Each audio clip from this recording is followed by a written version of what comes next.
हो रहा है। नथुराम गोडसे को नथुराम गोडसे जी कहा जाता है और फादर ऑफ नेशन को हरामी कहा जाता है। तो एक दिन रिपब्लिक बना करके आप तिरंगा झंडा लहरा लेते हैं, एक दिन 15 अगस्त मना करके आप तिरंगा झंडा लहरा लेते हैं और उसको सल्यूट कर देते हैं, और अब फादर ऑफ नेशन को, जिसने हमें आज़ादी दिलाई, जिसकी वजह से हम अंग्रेज़ों से मुक्त हुए, आप उनको मंच पे हरामी कहा जाता है। और जिन्होंने फादर ऑफ नेशन की हत्या की, नथुराम गोडसे, उसको जी करके सम्मान दिया जाता है। तो क्या हमने ऐसे देश की कल्पना की थी? क्या हमने ऐसे नीतियों की कल्पना की थी? आप सोचिए कि अब हिंदू मुस्लिम का जो एक आपस में डिवाइड करने का था, वो लोगों को समझ में आ गया। हिंदुस्तान में कोई काम 2014 से नहीं हो रहा है, ये लोगों को समझ में आ गया। अब बात यहाँ पर आई है कि चलो जितने भी फ्रीडम फाइटर्स और जितने भी हमारे देश के प्राउड फैक्टर है, उनको लड़ाया जाए, उनको लेकर के लड़ाया जाए। मुझे बहुत अच्छे से याद है, अभी कुछ दिन पहले भी मैं देख रही थी कि सुधीर कुलकर्णी जी, जो अटल जी के बहुत ही नज़दीक थे, बहुत ही पास थे, उन्होंने भी बताया कि जवाहरलाल नेहरू और नेताजी सुभाष चंद्र बोस में बहुत अच्छे रिलेशन थे। लेकिन भारतीय जनता पार्टी, जो सेंट्रल गवर्नमेंट में जिनकी सरकार बनी है, वो हर रोज़ लोगों को ये बताते हैं कि नेताजी सुभाष चंद्र बोस को वो रिस्पेक्ट, वो इज्जत नहीं मिली जो उनको मिलनी चाहिए, वो सम्मान नहीं मिला जो उनको मिलना चाहिए। एक ये हमारे भारत के प्रधानमंत्री ने पार्लियामेंट में कहा है कि लोग ये सोचते हैं कि किसी एक अकेले खानदान ने, परिवार ने देश को आज़ादी दिलाई। हम में से कोई नहीं कहता है कि नेहरू जी ने आज़ादी दिलाई। हम सब यही कहते हैं कि बापू जी ने हमें आज़ादी दिलाई। अब उनका साथ हिंदू, मुसलमान, सिख, ईसाई सबने दिया।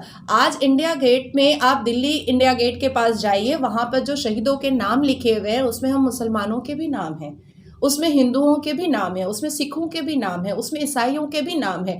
तो आज वो लोग कहाँ चले गए? आज ये हिंदुत्व का राग अलापते हैं, हर वक्त हिंदुत्व की बात करते हैं, व्हाट्सएप या ज्ञान देते हैं, एक नया इतिहास लिखने की कोशिश करते हैं।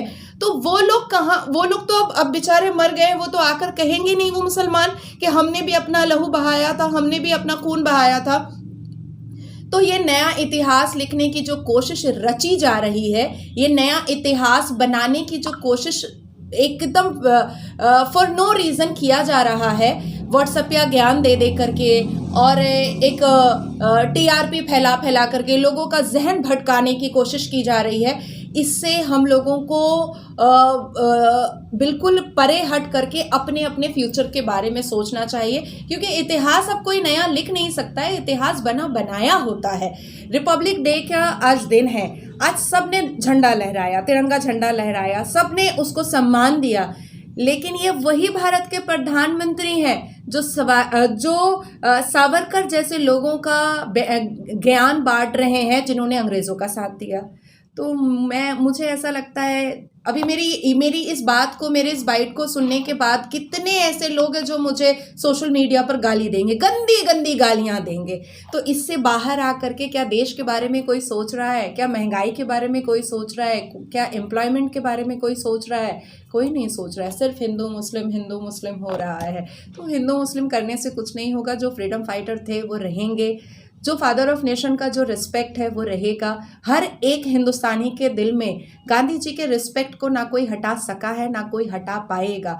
मैं बहुत आश्चर्य होता है मुझे, और मुझे बहुत अजीब लगता है कि एक अटल जी थे जिनकी सरकार जब थी तो कलाम जैसे प्रेसिडेंट ऑफ इंडिया थे। दोनों की राम रहीम की जोड़ी थी, और हिंदुस्तान में एक सुकून था। एक इतने पढ़े लिखे इंसान जो हर एक धर्म को एक बराबर लेकर के ह्यूमैनिटी के साथ चलते थे। आज जब से 2014 से भारतीय जनता पार्टी की सरकार आई है, मुझे लगता है कि इन लोगों का हक नहीं है कि ये लोग रिपब्लिक डे या 15 अगस्त इन लोगों को मनाना चाहिए। यही मेरा कहना है। मैडम, यौम जमहूरिया का ये 73वां साल है जी, और कॉन्स्टिट्यूशन के साथ जिस तरह से सेंट्रल गवर्नमेंट छेड़छाड़ कर रही है, ये कितना न्याय है कॉन्स्टिट्यूशन के साथ?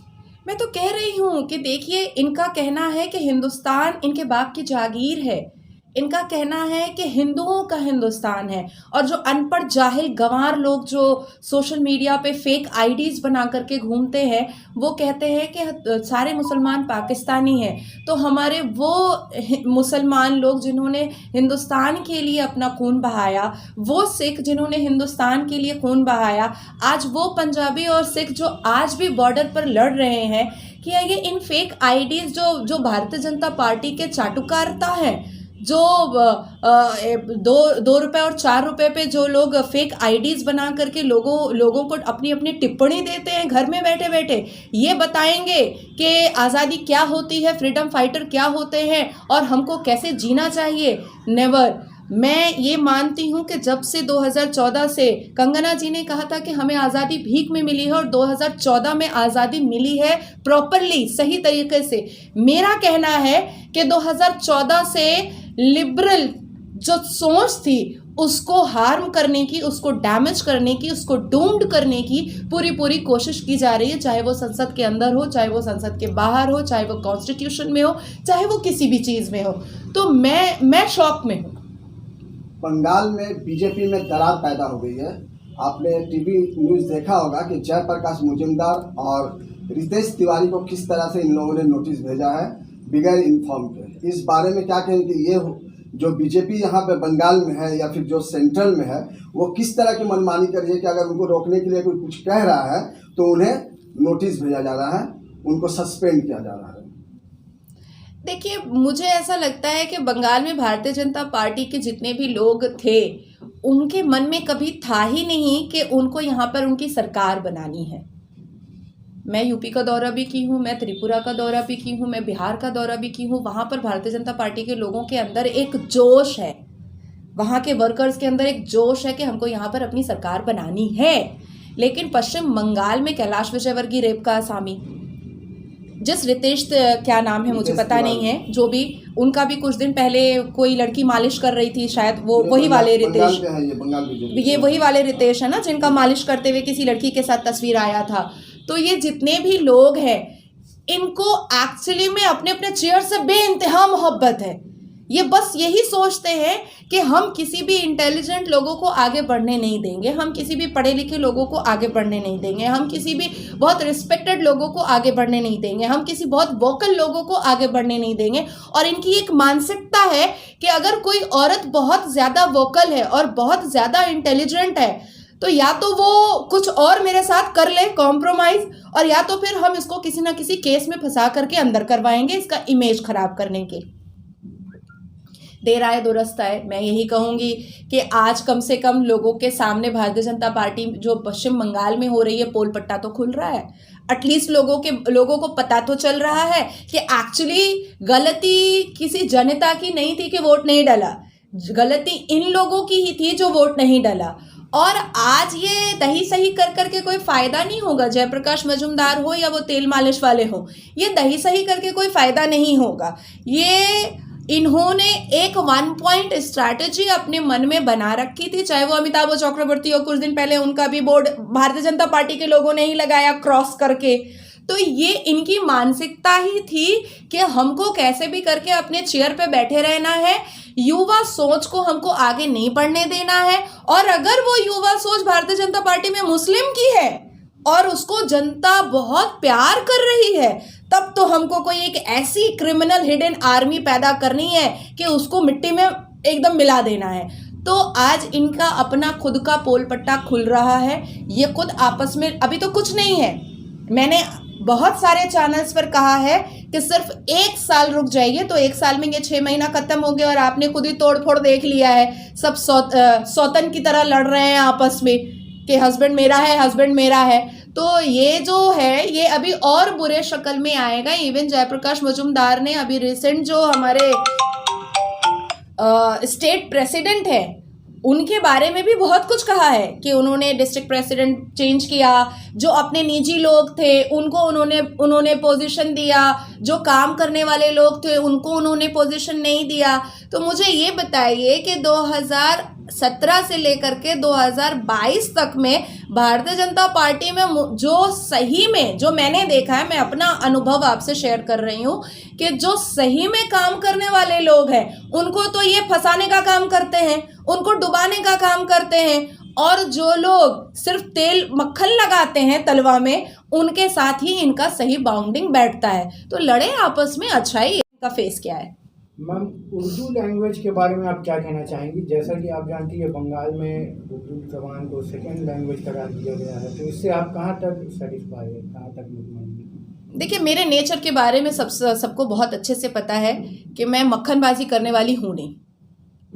मेरे ना मुंह खाता है मेरा और ना ही आंख लजाता है मेरा। श्रीमती ममता बनर्जी ने 2011 में दिल्ली में जामा मस्जिद में इमाम बुखारी के बगल में बैठकर कहा था कि वो उर्दू को दूसरी सरकारी जुबान बनाएंगी। 2011 से 2022 ना ही कोई एक डेस्क बना, ना ही पुलिस स्टेशन में एक डेस्क बना उर्दू का। आज भी मुसलमान लड़के उर्दू में MA PhD करके भी बैठे हुए हैं, हिस्ट्री ऑनर्स करके बैठे हुए हैं। तो ऐसे बहुत सारे लड़के और लड़कियां हैं जो डिग्री ले करके भी जाहिलों वाला काम कर रहे हैं। लेकिन प्रॉब्लम ये है कि हम मुसलमानों को एक दूसरे में नोकताचीनी करने से फुर्सत कहाँ मिलती है। अब मुसलमान मुझे गाली देंगे ये सुन करके, लेकिन मेरे को बदन में लगेगा नहीं। हम मुसलमानों को एक दूसरे की गॉसिप और एक दूसरे की शिकायत करने से फुर्सत मिलती नहीं है। हम उर्दू जुबान वाले एक दूसरे को क्रिटिसिज्म करने से पीछे हटते नहीं है। किस लड़की ने कैसा कपड़ा पहना है ये उनका दिमाग ज़रूर जाता है, किसकी बीवी कैसे घूम रही है ये उसका दिमाग ज़रूर जाता है, पर अपने हक और हकूक़ के लिए लड़ना उनके दिमाग में नहीं आता है। पश्चिम बंगाल की ही बात मैं करती हूँ कि पश्चिम बंगाल में आप जितने भी मुस्लिम एरिया हैं उस एरिया में आप जाइए, आप अगर मेरे को 100 लड़का पढ़ा लिखा आप दिखा दीजिए, अच्छे काम काज करने वाला लड़का दिखा दीजिए, तो मैं मेरे को जो बोलिएगा मैं वो करूँगी। आज मुसलमान लड़के पढ़ना नहीं चाहते, एडुकेशन हासिल नहीं करना चाहते, अपने माइंड को ब्रॉड नहीं करना चाहते हैं, समाज के हिसाब से बदलना नहीं चाहते हैं। आप डिस्को पब में जाइए, मैं चुन करके आपको बता दूंगी कि देखिए ये मुसलमान लड़का है, ये मुसलमान लड़का है, ये मुसलमान लड़का है। जिस घर में मुसलमान 5 बेटे हैं उस घर में एक आएगी हिंदू बहू और एक आएगी चाइनीज़, जो मणिपुर की या सिक्किम की लड़कियां होती हैं वो बहू बनकर आती हैं। इसको ये अपना फैशन समझते हैं, इसको ये अपना बहुत स्टाइल समझते हैं। मुसलमान लड़कियां अगर जीन्स वाली होती हैं तो वो प्रोस्टिट्यूट होती हैं, लेकिन वही हिंदू लड़कियां अगर जीन्स वाली होती हैं तो वो स्टाइल होता है। तो ये जो मानसिकता है, जब तक उर्दू ज़ुबान वालों की, मुसलमानों की चेंज नहीं होगी तब तक हमें हमारे हुकूक नहीं मिलेंगे। आज श्रीमती ममता बनर्जी ने मुस्लिम वोट की वजह से अपनी सरकार बनाई इस बार, और इससे कोई डिनाई नहीं कर सकता है कि अगर मुसलमानों ने एक तरफा श्रीमती ममता बनर्जी को वोट नहीं दिया होता तो शायद आज पल्ला भारी पड़ जाता बीजेपी का। एकजुट हो करके मुसलमानों ने ममता बनर्जी को बचाया, सिर्फ इसलिए क्योंकि उनके पास कोई ऑल्टरनेट नहीं था, सिर्फ इसलिए क्योंकि वो भाजपा जैसे हिंदुत्व का राग अलापने वाले पार्टी को यहाँ पर नहीं देखना चाहते थे, सिर्फ इसलिए ताकि 100 से ऊपर भारतीय जनता पार्टी की सीटें ना आ जाएं, सिर्फ इसलिए कि भारतीय जनता पार्टी की सीटें अगर 100 से ऊपर आ जाएंगी तो लेफ्ट फ्रंट उसको हेल्प करके उसकी सरकार बनने के लिए उसको हेल्प कर देता। तो आज मुसलमानों को जाकर के ममता बनर्जी ने एक मीटिंग नहीं बैठाई, या मुसलमान में आज गयासुद्दीन मुल्ला हैं, आज बहुत सारे ऐसे नेता हैं जो कहीं दिखाई नहीं देते हैं। गयासुद्दीन मुल्ला के बारे में आप लोग जानते होंगे, माइनॉरिटी मंत्री हैं, लेकिन जाकर के आप मुसलमानों से पूछिए कि जरा बताइए तो कि तृणमूल कांग्रेस में गयासुद्दीन मुल्ला जी का क्या मुकाम है। तो एक्चुअली में सिर्फ एक दिया गया है पोर्टफोलियो, क्योंकि वो मुसलमान है, लेकिन उनको काम करने नहीं दिया गया। आपने मटिया बुरुज में कभी गयासुद्दीन मुल्ला को देखा मीटिंग करते हुए मुसलमानों के पक्ष में? एक फरहाद हकीम है, फरहाद हकीम को मेयर की कुर्सी बहुत प्यारी है, लेकिन वो समाज को सुधारेंगे कैसे? वो मुस्लिम कम्युनिटी को सुधारेंगे कैसे? उन्होंने अपना घर देखा है, अपनी बेटियों का पहनावा देखा है, अपनी बेटियों के पहनावे के तरीके को देखा है। तो फरहाद हकीम जी जब अपना घर और अपनी बेटियों को नहीं संभाल पा रहे हैं, अपने मुआशरे के हिसाब से, अपने ज़ात के हिसाब से, अपने इस्लाम के हिसाब से अपनी बेटियों को नहीं रख पा रहे हैं, तो फरहाद हकीम जी हमारे मुसलमान मुआशरे को क्या संभालेंगे, उर्दू ज़ुबान के लिए क्या लड़ेंगे? मे बी मेरी इन सब बातों से मुझे बहुत गालियां पड़ने वाली हैं, लेकिन मैं फैक्ट बोलना और मुंह फट हूं मैं, मुझे फैक्ट बोलना बहुत अच्छा लगता है। तो मैं डिपेंड एक्चुअली में पश्चिम बंगाल में हर मुसलमान को सोचना चाहिए कि वो अकेला है और उसको अपने हक के लिए लड़ना है। जिस तरह से मुसलमान एकजुट हो करके उन्होंने श्रीमती ममता बनर्जी को जिताया, इस बार सरकार लाया उनका, और उन्होंने एक भी कांग्रेस, एक भी लेफ्ट फ्रंट और भाजपा को नहीं आने दिया, उसी तरीके से काश के मुसलमान एकजुट होकर के अपने हक के लिए लड़ना स्टार्ट करें। तब गयासुद्दीन मुल्ला हो या श्रीमती ममता बनर्जी हो या फरहाद हकीम हो, उनको भी उनके लिए आवाज़ उठानी पड़ेगी। एक दिन के मुहर्रम की छुट्टी से मुसलमान का भला नहीं होता है। बहुत बहुत शुक्रिया। Thank you.